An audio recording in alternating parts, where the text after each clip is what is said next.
আরজিকর হাসপাতালে এক নারী চিকিৎসককে ধর্ষণের পর হত্যার ঘটনায় ফুঁসছে কলকাতা। সিটি অফ জয় খ্যাত কলকাতার মানুষজন রাস্তায় নেমে এসেছেন বিচারের দাবিতে। সেই প্রতিবাদ আর ক্ষোভের আগুন ছড়িয়েছে ফুটবলেও। এই মুভমেন্টে সাধারণ মানুষের সাথে আছেন কলকাতা ফুটবলের শতাব্দী প্রাচীন দুই ক্লাব ইস্ট বেঙ্গল আর মোহনবাগানের সমর্থকরাও, যারা আর্চ রাইভালস। বাহারি স্লোগান, টিপ্পনি, টিফোতে মাঠ মাতিয়ে রাখেন কলকাতা ডার্বির দিনটায়। ক্লাব ঘিরে তাদের উন্মাদনার শেষ নেই। এমনিতে দুই ফ্যান বেজ একে অন্যের ছায়া মারান না, বলা চলে একে অন্যকে সহ্যই করতে পারেন না। আন্দোলনের ইস্যুতে বাতিল হয়েছে এবারের কলকাতা ডার্বি, তবুও ফ্যানরা বসে থাকেননি।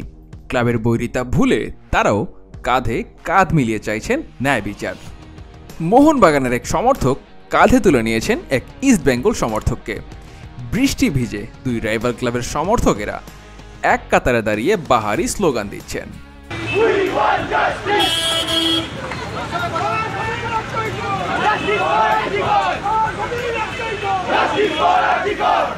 এবারে প্রথম নয়, এর আগেও দুই রাইভাল ফ্যানবেজ এক হয়েছে, কখনো দাবি আদায়ে, কখনো দেশের প্রয়োজনে, কখনো কোনো ইস্যুতে সচেতনতা বৃদ্ধিতে। Justice for the 96।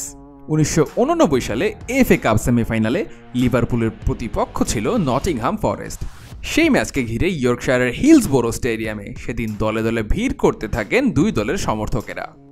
10,000-এর বেশি দর্শক একসঙ্গে জবরদস্তি করে ঢুকতে থাকে স্টেডিয়ামে, কিন্তু অতিরিক্ত দর্শকের চাপ নিতে পারেনি হিলসবোরোর গ্যালারি।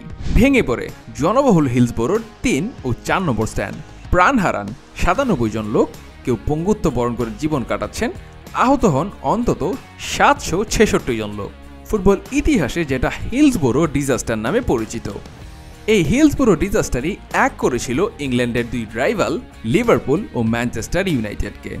জাস্টিস ফর দ্য 96 মুভমেন্টে ন্যায় বিচারের দাবিতে মাঠের বৈরিতা, প্রতিদ্বন্দ্বিতা ভুলে এক হয়েছিলেন দুই দলের সমর্থকেরা। 2012 সালে হিলসবোরো ডিজাস্টারের 23 বছর পূর্তির দিনে অ্যানফিল্ডে ছিল ম্যান ইউনাইটেড লিভারপুলের ম্যাচ। ম্যাচের আগে ওয়ার্ম আপে দুই দলের ফুটবলারই মাঠে এসেছিলেন পেছনে 96 লেখা জার্সি পরে। সেই ম্যাচের আগে নিহতদের স্মরণে 96টি বেলুন উড়িয়েছিলেন দুই দলের অধিনায়ক রায়ান গিগস ও স্টিভেন জেরার্ড। লিভারপুল ও ইউনাইটেড ফ্যানরা মিলে গ্যালারিতে তুলে ধরেছিলেন 3টি মোজাইক করা ডিজাইন, দ্য ট্রুথ, জাস্টিস এবং 96। 136 বছরের পুরনো রাইভালরি স্কটল্যান্ডের দুই ক্লাব রেঞ্জার্স আর সেল্টিকের। ফুটবলার থেকে শুরু করে সমর্থক একে অন্যকে ছেড়ে কথা বলতে একেবারেই নারাজ। ডার্বির দিনে রাস্তায় ফ্যানরা নিজেদের রাইভালদের সাথে মারামারিতে জড়াতেও দুইবার ভাবেন না, এতই তীব্র প্রতিদ্বন্দ্বিতা তাদের। প্রায় 1.5 শতাব্দী পুরনো এই রাইভালরি দুই সমর্থকেরা ভুলে গিয়েছিলেন 2018 সালে স্কটিশ ফুটবল অ্যাসোসিয়েশনের এফএফআইটি অর্থাৎ ফুটবল ফ্যান্স ইন ট্রেনিং প্রোগ্রামের অধীনে মেন্টাল হেলথ অ্যাওয়ারনেসে একটা জয়েন্ট ক্যাম্পেইন চালিয়েছিল দুই ক্লাবই।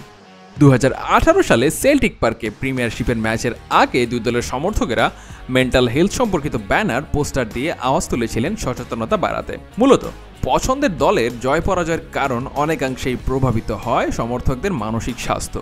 সেই লক্ষ্যেই এই উদ্যোগে এক হয়েছিল ওল্ড ফার্ম ডার্বির দুই রাইভাল ফ্যানবেজ।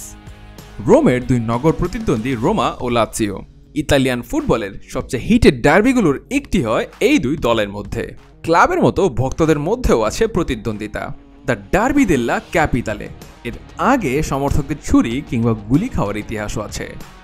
যদিও প্রায়শই সামাজিক এবং জাতীয় কারণে দুই ক্লাবের ফ্যানবেজ নিজেদের মধ্যের বৈরিতা ভুলে যাওয়ার উদাহরণ অনেকবারই দিয়েছে।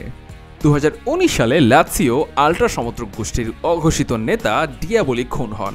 প্রায় বছর 30 লাৎসিও আল্ট্রাসদের হয়ে গলা ফাটিয়েছিলেন তিনি। দ্য গার্ডিয়ানের সূত্রে জানা যায় মাফিয়া কিলিংয়ের শিকার তিনি। এই পূর্ব পরিকল্পিত হত্যাকাণ্ডের পর ফুঁসে ওঠে দুই ক্লাবের সমর্থক গোষ্ঠী। প্রতিবাদে রোমের রাজপথে নেমে আসেন তারা অ্যান্টি মাফিয়া মার্চে। আর্জেন্টিনার ফেমিনিস্ট মুভমেন্ট নি উনা মেনোস, অর্থাৎ মেয়েরাও কম নয়। 2016 সালের আগ পর্যন্ত ল্যাটিন আমেরিকায় প্রতিদিন কমপক্ষে 12 জন নারী নানানভাবে নির্যাতিত হতেন। এর প্রতিবাদে 2016 সালে আর্জেন্টিনার একদল নারী আর্টিস্ট, সাংবাদিক আর স্কলার মিলে শুরু করেন প্রতিবাদ। ব্যাপ্তি ছড়িয়ে পড়ে পুরো ল্যাটিন আমেরিকায়। আর্জেন্টাইন ফুটবলের দুই রাইভাল রিভার প্লেট ও বোকা জুনিয়র্সের ফ্যানরাও কাঁধে কাঁধ মিলিয়ে নেমে এসেছিল রাস্তায় নারীদের প্রতি নির্যাতনের প্রতিবাদ জানাতে।